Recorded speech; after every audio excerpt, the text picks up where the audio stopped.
Namaskar to everyone, and welcome to our next session, questions and answers. I'm happy to see some of you back here again in this program, like last week. And for all of those who are new, my name is Dejan, and I've been doing spiritual practice under the guidance of SSRF for the last 24 years.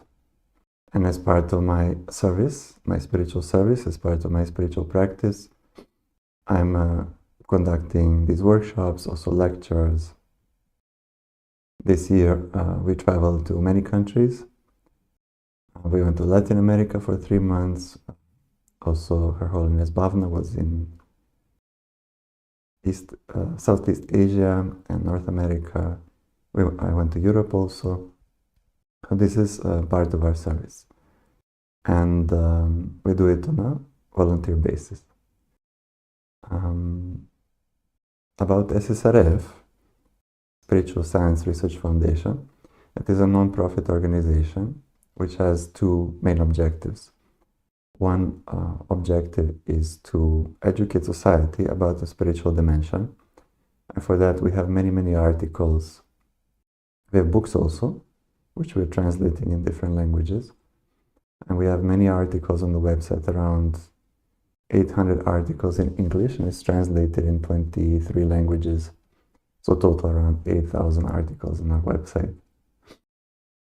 And over the years, we received around 60 million visits to our website. So many people benefited from that knowledge about how spiritual dimension impacts us, how it affects our lives, our thinking, our emotions, and our family relations and everything else. And the second objective is to help people who want to grow spiritually. So to guide such people who we call seekers, someone seeking to grow, and we help them with the weekly meetings, which we have around 50 weekly meetings in 8-9 different languages, where we discuss about spiritual practice, and we give personalized, tailor-made guidance about what to do next. And our research, because in the name it says Spiritual Science Research Foundation, our research is done in cooperation with the Maharishi University of Spirituality, which is a unique university in the world that does spiritual research using different devices which can measure auras, vibrations, things like that, chakras, energy centers, and also with the spiritual seekers and saints who have advanced sixth sense, so they can perceive different vibrations and they can explain what results the machine is giving. For example, the machine says this object has a positive aura of 3 meters or a negative aura of 2 meters. So they can explain what kind of vibrations are there and why it happens like that. And this knowledge, this research is published also in different scientific conferences around the world. Around 100 conferences until now. Usually, when we start these sessions, we start with chanting for 2 minutes. So we will do a chanting session, and after that we'll start with questions and answers. So you can post your questions on YouTube chat or Facebook chat, where we are streaming, and we will go through the questions later. About chanting, for those of you who are new, chanting is a spiritual practice that helps us to calm the mind, bring more positivity, eliminate negative impressions in the mind, and generally bring us closer to the divine connection. So for chanting, we will chant one universal chant, called Om Namo Bhagavate Vasudevaya. It is the principle that is very active in today's times. It can help us to grow spiritually and gives us protection. It gives healing also. So we will start with a